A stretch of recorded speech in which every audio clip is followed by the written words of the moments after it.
What up, guys? The Bench Buddies are back. And today, Brady and I are going to be breaking down our NBA power rankings.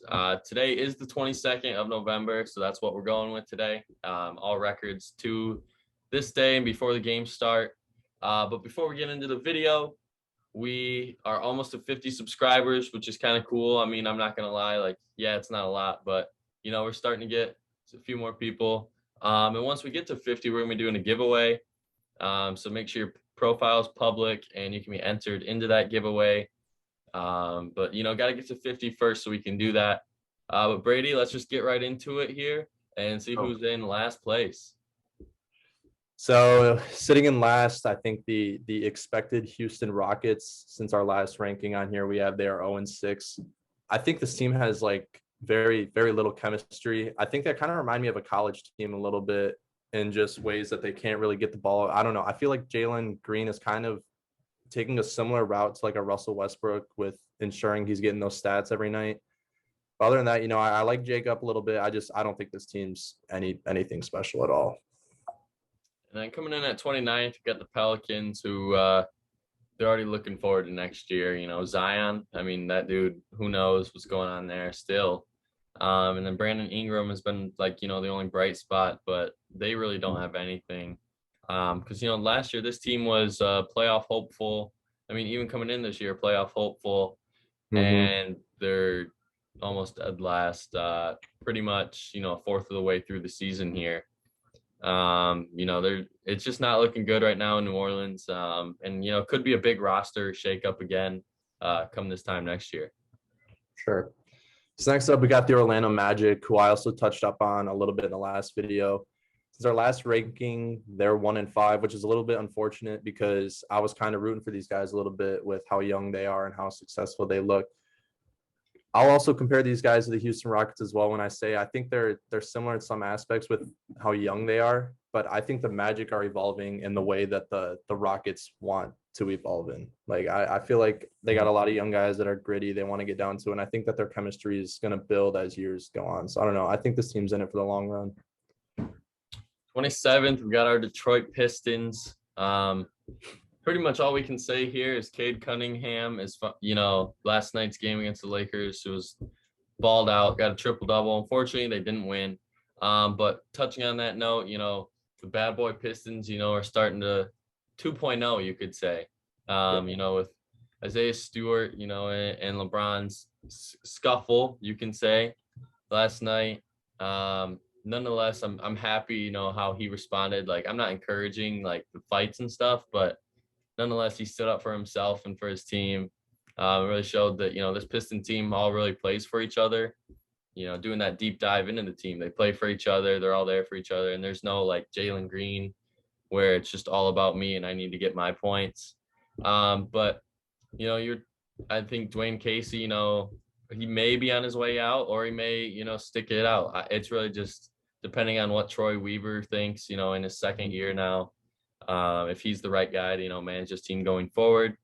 But nonetheless, this young Pistons team is still exciting to watch. They've been in a lot of close games, but just unfortunately, they can't bring home the W sometimes. Next up, we got coming the San Antonio Spurs. So their record's sitting at 4-11 right now. I don't know. I don't think that this team has anything really bright going for them at all. I don't know. Do you remember who they drafted in this past draft? I don't. Well, whoever it was, I feel like that's really all they got going. Like him and Greg Pop, I can't even really name players off the Spurs like that. I don't think this team's going to be great for a while again. They won't have a Tim Duncan, Ginobili, Tony Parker kind of run for a really long time. 25th, we got the Kings after the firing of Luke Walton. That project just didn't work out, and it didn't work out at his previous job. I just think he might be out as a head coach, but nonetheless, I feel bad for De'Aaron Fox and his supporting cast, because this team, it feels like they have potential every year, but they just somehow can't win games. I expect Fox, he could be dealt at the trade deadline this year. I know that he's got a big contract and he's got massive years, but he might want to get out if you know, why would you waste your whole career not trying to win a championship, For sure. But at least they got him, that's the only bright spot here in Sacramento. And it Yeah. might be time to even relocate as well. It's coming in. We got the Oklahoma City Thunder, a team with a bunch of draft picks. I'm a Shai Gilgeous fan. I think he's going to be legit soon.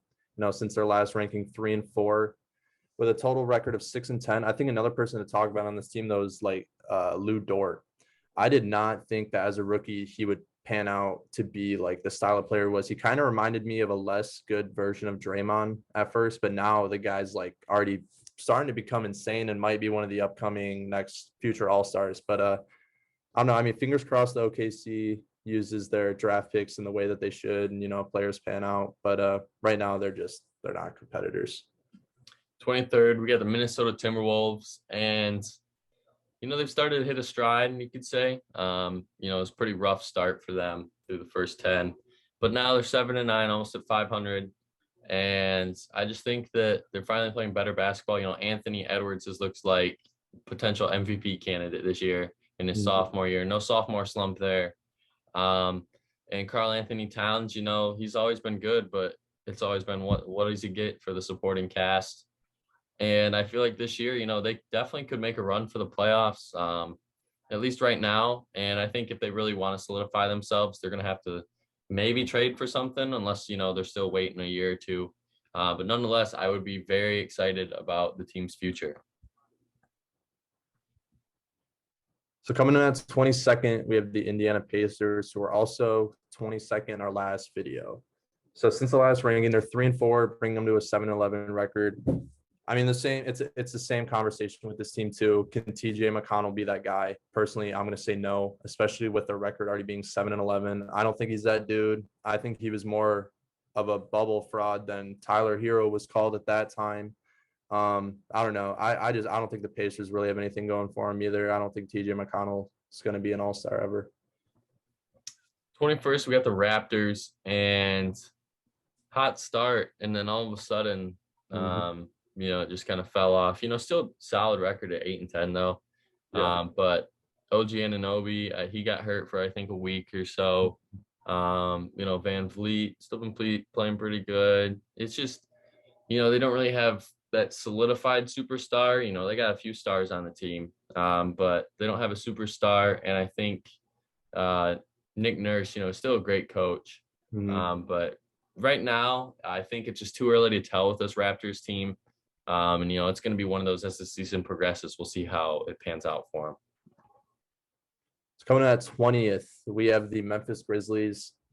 I think this team is one of the most fun teams to watch in the NBA. I think that everyone on this roster, it seems like, is going out for a win every night. Not that other teams aren't, but I think that they're really leaving it out on the court. I think Ja Morant is going to be an MVP before he retires, and I think he's going to be an NBA champion.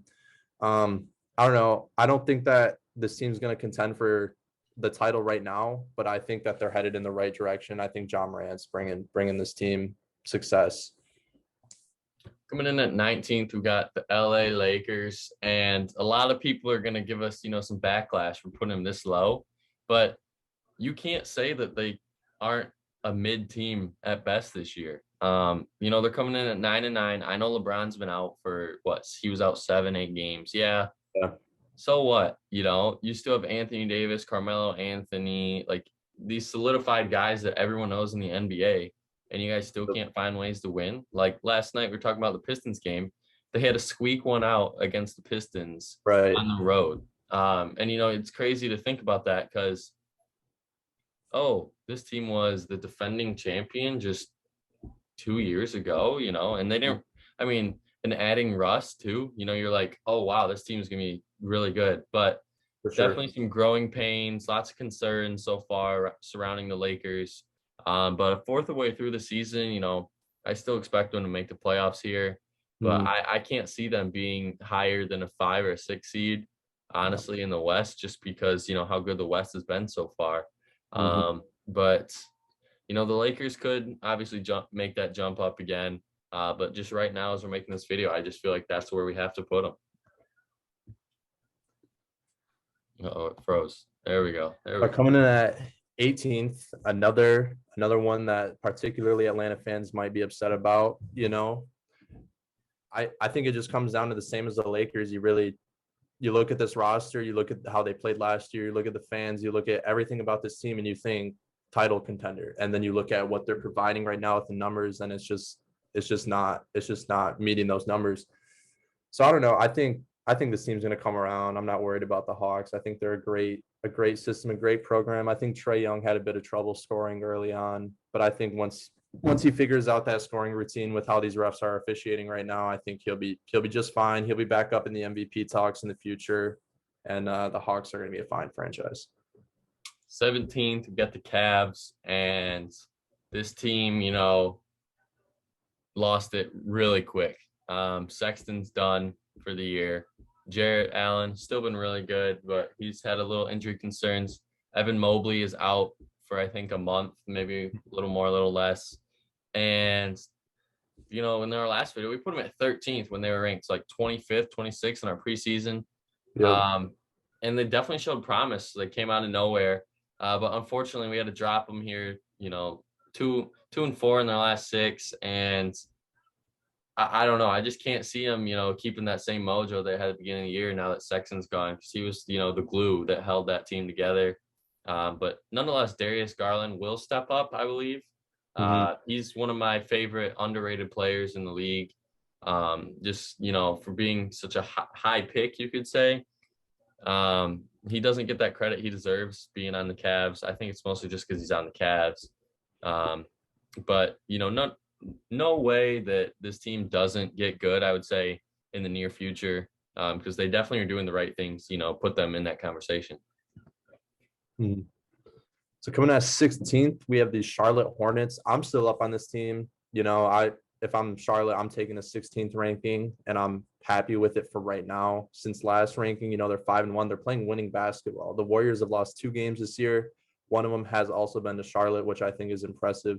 Miles Bridges is going to be an all-star this year. He's going to be a most improved player candidate. They're balling out. I think it's plain and simple. This team's going crazy. Terry Rozier is doing exactly what the Charlotte Hornets needed from him.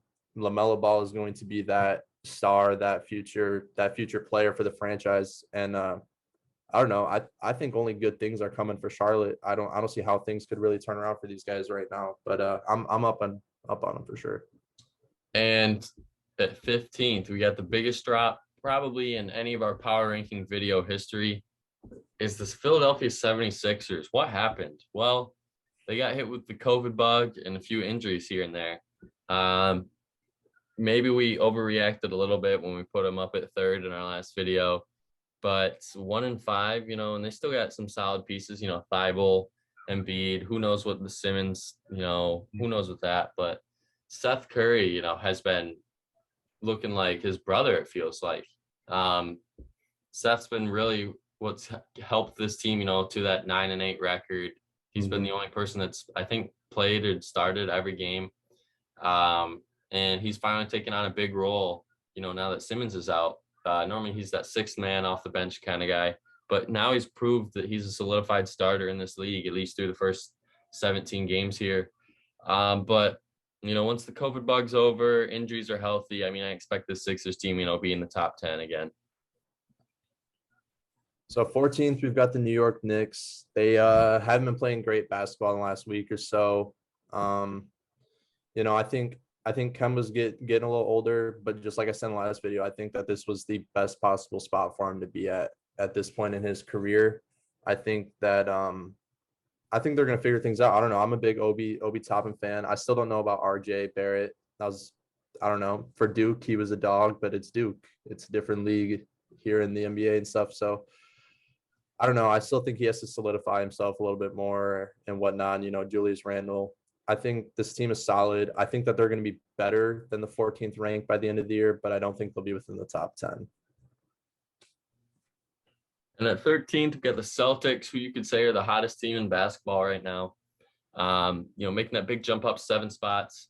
Only the 9-8 though, their total record, which kind of, is kind of weary. But Tatum has looked really good.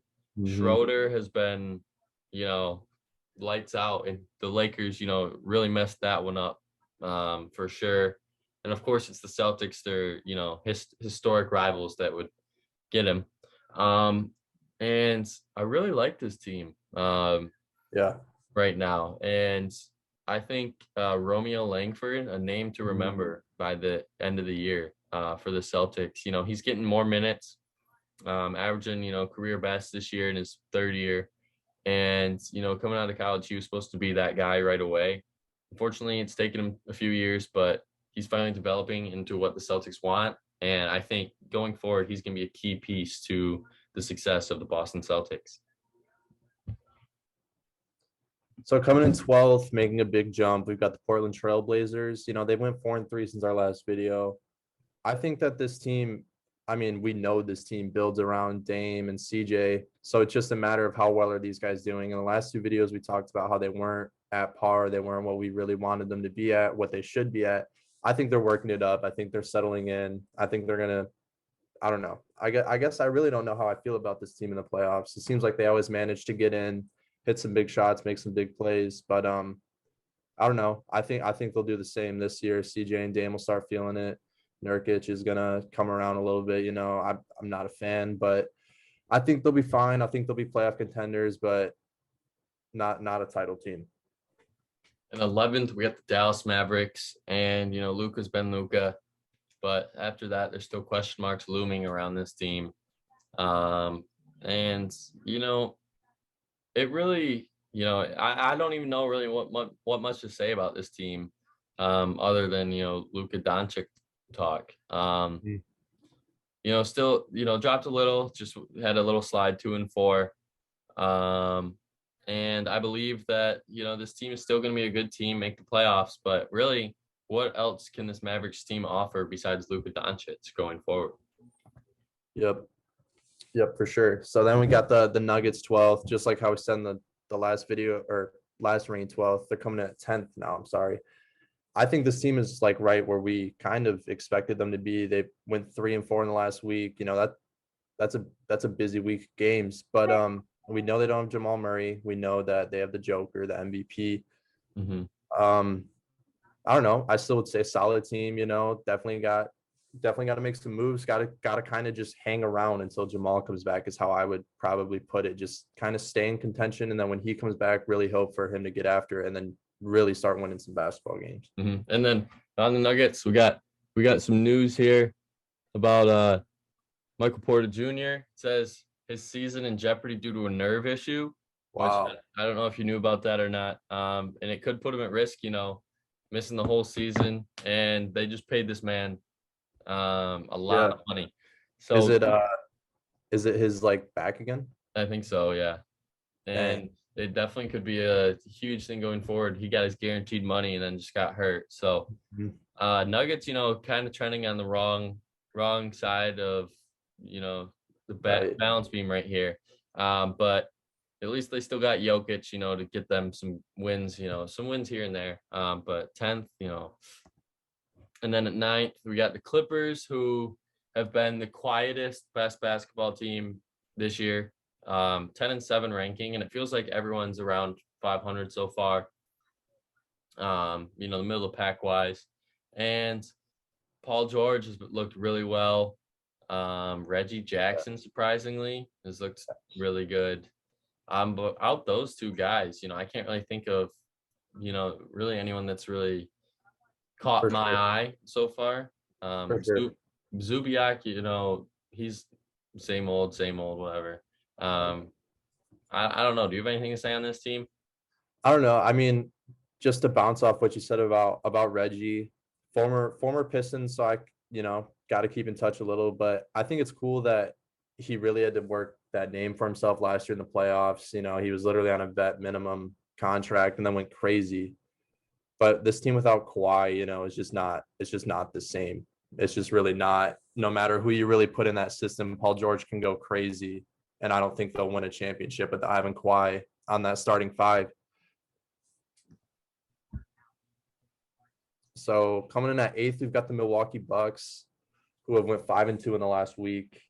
This was a team that we both agreed was going to be fine in the come future, even though they were ranked 11th. We kind of expect them to have that top 5 ranking with all the talent they have and that NBA championship they just got. Once again, I'll say, just like in the last video, they went from 11th to 8th. I think they're going to go right back up. This team's just going to keep winning basketball. Giannis went nuts the other night, I think on the Lakers, if I'm not mistaken, but I don't know. This team's going to be fine. This team's good. Chris Middleton's a dog, but they'll be a finals. Grayson Allen, what I'm telling you, man. I told you, Right. 6th man of the year. I'm telling you.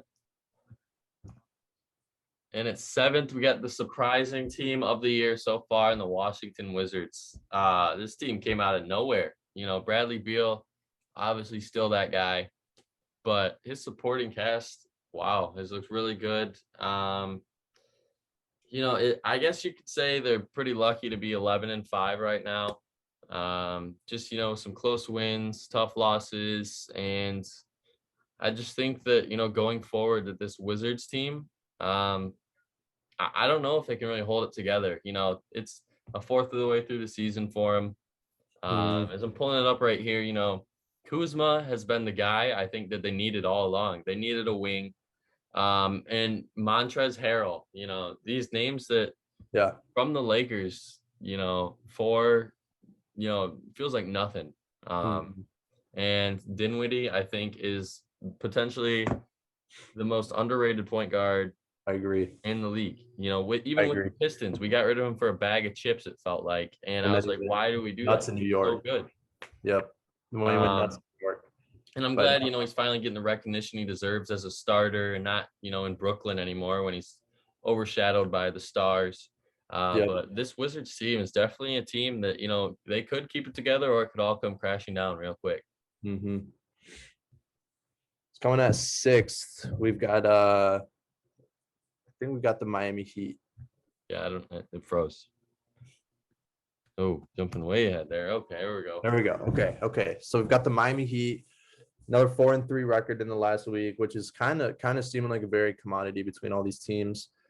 Jimmy Butler, guy's insane. This dude is getting after it. I think he's really trying to make this year Miami's year. The Kyle Lowry move was perfect for this team, essentially, with Tyler Hero, how he's playing off the bench. I think this team's gonna have a good shot to be a top 4 seed team come playoffs. I think Bam Adebayo's gonna go nuts. I don't know. I feel like Jimmy Butler is like that guy when it comes playoff time that you really don't want to mess with. Even if his experience, like they lost in the finals, old Bulls with him and D Rose, I still feel like for just some reason this dude's got that experience and like that dog to him where come playoff time he's in his bag.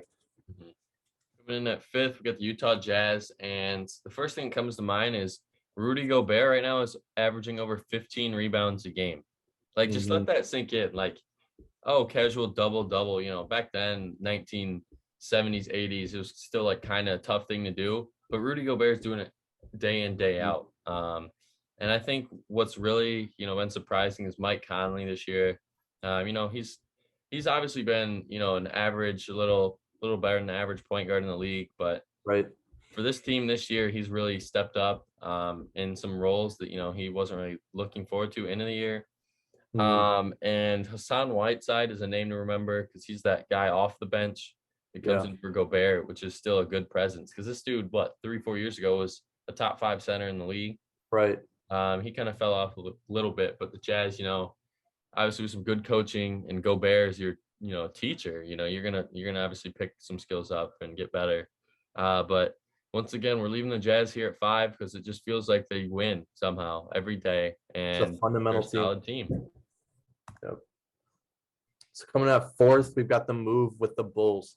So they moved up a couple spots, rightfully so, going 5-2. I mean, this team's record's 12-5.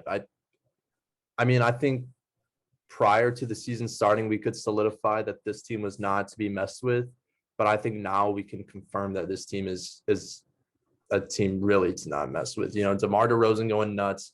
Lonzo Ball, perfect fit for that system. I personally would say I don't know how you can make the argument that he's not.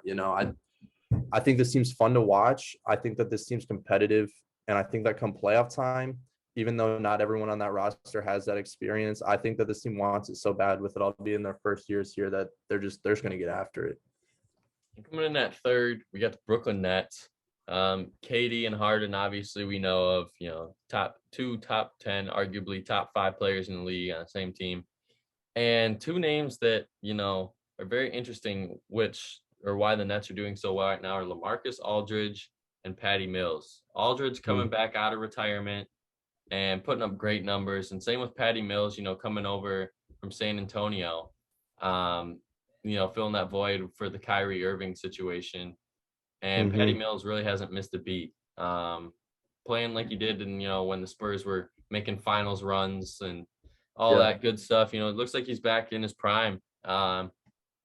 And this Nets team, at the beginning of the year, there was all that drama with Kyrie. How's this team going to respond? All that, they just put that all to rest, and now it feels like no one's talking about the Nets just because they're still winning games. And I expect them, to be a top 5, top 10 team, the whole year. For sure. So coming in at second, we've got the Phoenix Suns. I mean, this team literally hasn't lost in a week. I like that alone should just be like, okay, that's the Suns. But I mean, D-Book, Chris Paul, like this is a good team. And I know like DeAndre Ayton and all that, but last year, I mean, if you watched closely, the Suns run last year couldn't have been made without Chris Paul. I agree. But it was DeAndre Ayton, like Chris Paul got hurt. It was DeAndre Ayton. He was that guy. And I feel like I just read something about him recently on something, but I don't know. I think the Suns are legit again. They just don't lose, it seems like. And coming in at first, staying the same, Golden State Warriors, most deserving. My team that I think is going to win it all this year. You got Curry averaging over 28 a game, and Draymond leading the team in assists and rebounds. Just feels like as normal. But Andrew Wiggins and Otto Porter Jr., a name to remember, and Gary Payton II have been the guys that they really this week it's not working for Curry or Draymond this game. Those are guys they depend on. And then obviously you can't forget about Jordan Poole, who's having potentially most improved player vibe so far, through 17 games for this Warriors team, filling that Clay role. But it's gonna be interesting to see, when Clay can, get back, because I think he's getting close. I think he just started practicing. Yeah, he started practicing really yesterday. Close. Yeah. So it's definitely gonna be interesting to see if they're gonna run 3 guard sets, with Poole, Thompson, and Curry out there. I mean, that's gonna be dangerous to guard. Like on offense, how are you gonna stop all those 3 ball shooters? But I know that the Warriors, most deserving team in this number 1 spot. They really haven't made a case for why they shouldn't be number 1. And that's gonna do it for us today here on the Bench Buddies. Make sure to tune in next week or the week after. We might be starting to do this every week. And maybe some even more in-depth kind of stuff. Just because this is our only NBA content that we're putting out right now. But until the next time, Brady and I are out.